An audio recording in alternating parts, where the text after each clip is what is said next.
អត្ថបទព្រះធម៌អប់រំចិនដោយព្រះសាសនមុនីមហាកម្មដ្ឋានាចារ្យហឹមប៊ុនធឿនធម្មធេរោ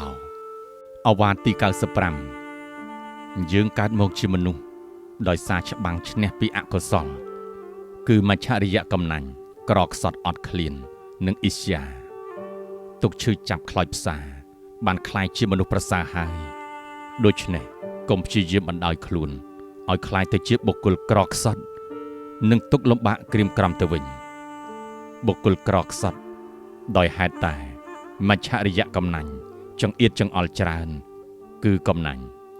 ទីកន្លែងផែនដីធំម្លឹងហើយគិតថាតូចចង្អៀតទៀតចង់រស់នៅតែម្នាក់ឯងមិនគ្រប់ទៀត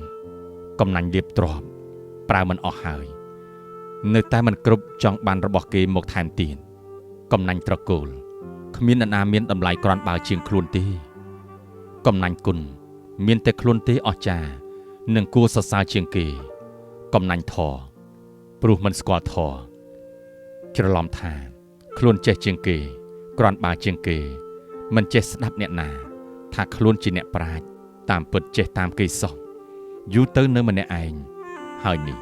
ជាហេតុនាំឲ្យក្រខ្សត់ឯកោម្នាក់ឯងបុគ្គលទុកលំបាកក្រៀមស្វិតដោយអ៊ីស្យាគឺសេចក្តីច្រណែនចងគំនុំចងកំហឹងប្រទោះសន្សំរឿងមិនត្រេកអរពេញចិត្តចំពោះអ្នកដទៃ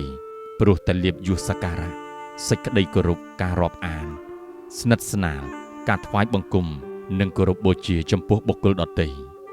មិនចង់ឲ្យគេប្រសើរជាងខ្លួនហើយសម្ដែងការមិនចូលចិត្តមិនសប្បាយចង្អៀតចង្អល់ស្រងូតស្រងាត់បង្ហាញអាការៈមិនចង់ធ្វើមិនចង់និយាយមិនចង់ខ្វល់មិនចង់គិតទោះអកុសលទាំងពីរនេះកើតផ្សេងគ្នា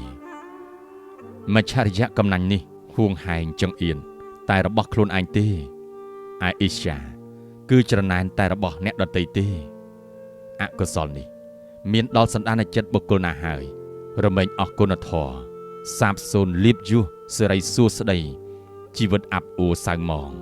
ងងឹតបន្តិចម្ដងដោយប្រច័ណ្ឌខាងរនោចមានភាពដំណើរជីវិតទុកលំបាកវេទនាដោយសត្វដេរិឆានមានសេចក្តីស្រេកឃ្លានមិនចេះឆ្អែតដូចប្រែតមានសេចក្តីទុកឈឺចាប់ក្តៅក្រហាយខ្លោចផ្សាដូចនរកមានសេចក្តីក្តៅអន្ទះអន្ទែងរវើរវាយក្រេវក្រោធដូចអសុរកាយហើយទទួលទុកភ័យក្នុងលោកនេះផងនិងលោកខាងមុខផង